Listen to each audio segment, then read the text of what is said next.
Croc, I guess another final series for you guys, fourth season in a row for the club.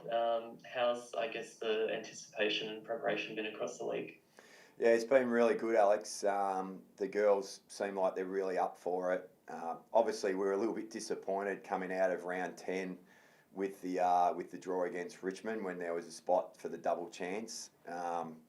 It really was like we'd lost that game in the rooms afterwards. But the attention moved very quickly to another finals campaign and the opportunity and also the challenge right in front of our noses right at the moment. You didn't do anything differently across the week when you are coming into finals off a less than favourable result. I guess you say the attention turned pretty quickly, but what's different when I suppose you're coming in off that high of a win like some other clubs?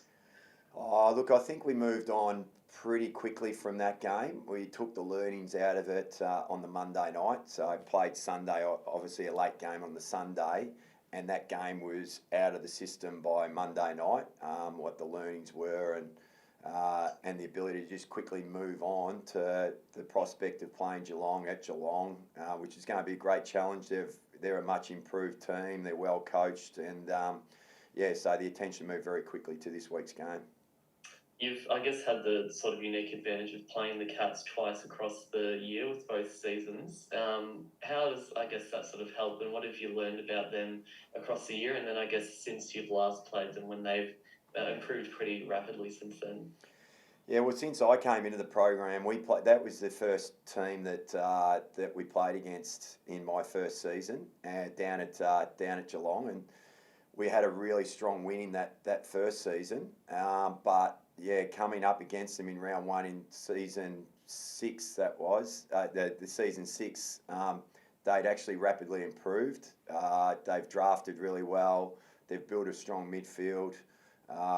They're actually really good at bringing the heat, and that was something that I noticed in season six, and that's continued on in season seven. They've been a really strong team. I think around the contest is going to be really important who can get the ascendancy there, and obviously the pressure, the ability to be able to absorb their pressure but also pass it back to them is going to be a really big part of what the game's going to look like. Their forward line's obviously come a fair way since the past 5 weeks or so too. Do you look to that a bit differently than the last time you played them? Look, I think from a forward line perspective, it's all about just their supply. We need to limit their supply and give our forwards enough supply that we can actually put some strong scoreboard pressure on. So again, I think it comes back to that midfield battle. I really do feel like the contest is going to be super important. The pressure around the contest and the team that can actually gain the ascendancy and get the ball forward. You've obviously had a few injury concerns over the week, and the other day it was Carnes and Erica were both listed as tests. How they sort of tracked over the past couple of days? Yeah, look, Carnes, I can tell you that Carnes is right. She's raring to go. She's got over her knee soreness, and she comes back into the team. We get Kim Rennie back into the team, who missed with health and safety protocols last Sunday. So that's a really added bonus for us. But unfortunately, Erica won't be able to take her place in the team with an eye injury. So some really good ins for us, but disappointing for Erica to be missing what would have been her first final for the club. You talked about the midfield pressure and what Geelong will bring. Obviously, we know the pieces that you had, but I guess over the past 3 weeks, we've seen Mia King really improve across the season and build in, show a really good, strong end to the season. How do you see her sort of adding in that battle alongside Jazzy and Jenna and Ash and everybody else? Yeah, really proud of Mia with how she's built her season out. She actually had an interrupted pre-season, so she came in a little bit underdone. But we just kept on having conversations about her ability to just maybe be a little bit underdone at the start of the year, but we'll be raring to go when the whips are cracking, and that's exactly how it's panned out for her. Her last month of footy's been really, really strong. She's an important part of that midfield mix. Really adds a lot of depth when you obviously got Jasmine, Ash, Jenna. We've been able to throw Carnes in there from time to time. But yeah, Mia just also keeps that intensity up through that midfield with her pressure and her contested footy, and just adds to that whole depth. Yeah, just one more from me. Obviously, it's been noted how, I guess, the season's been a bit of an uneven fixture with only 10 games across 18 teams. Do you see it as a bit of an advantage coming into the finals that you're the only side that has played every other team that is in the final series? Yeah, I do. I mentioned that after the game on the weekend.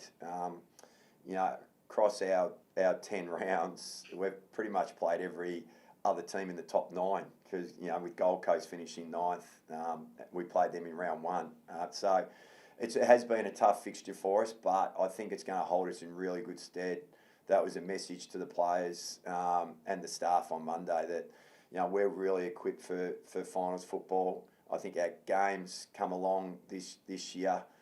We're playing a better brand, a more sustainable finals type brand of football, and having that tough draw and tough fixture, I think, should hold us in good stead over the next period of time. Thanks, Croc. Thanks, I've Alex. just got a couple, Croc. First final for a few of the Roos this weekend. Have the nerves started to show amongst the group, or is everybody pretty relaxed? No, pretty relaxed. As I said, we moved on from last weekend's game quickly. I thought our session on Wednesday night was a really good session.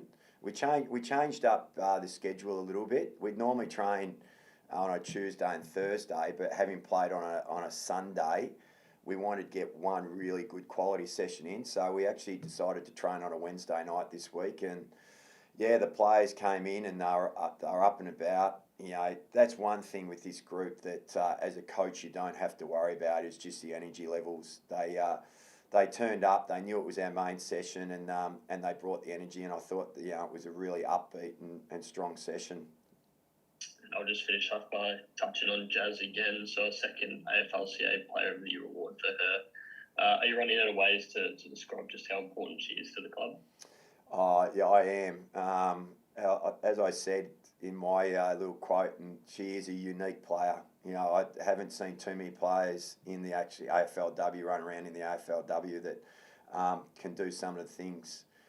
She has this wonderful ability, and whether it doesn't matter whether it's in the women's or the men's, some players just seem to have time. They never ever seem to be rushed.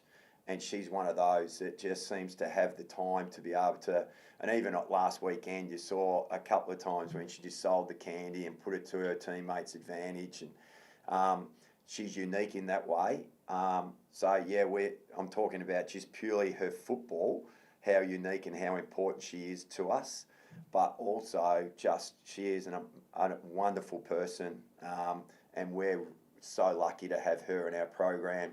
She sets a great example for all our younger players on how you should go about your football. She's been around for a while now, and she's been able to work out what works for her in her preparation. She trains really hard. She's got herself fitter than she's ever been, and I know she's really looking forward to this finals campaign.